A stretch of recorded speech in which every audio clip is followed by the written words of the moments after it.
Salam sehat selalu. Kali ini kita kedatangan pompa udara Meadow Blower 120A Nitro Koki. Saya akan coba periksa dan cek, lalu kemudian tes alat ini untuk memastikan alat ini dalam kondisi baik. Untuk yang belum tahu, ini alat untuk keperluan akuarium dan kolam ikan.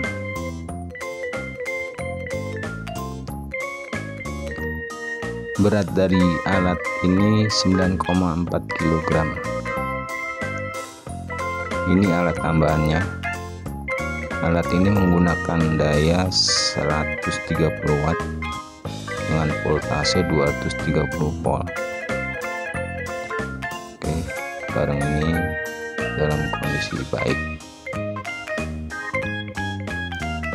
Sekarang kita tes alat ini untuk melihat gelembung udaranya di dalam akuarium.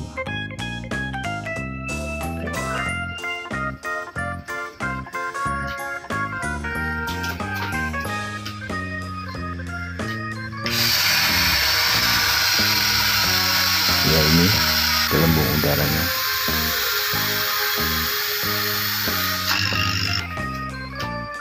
Terima kasih telah menyaksikan video ini. Salam sehat selalu.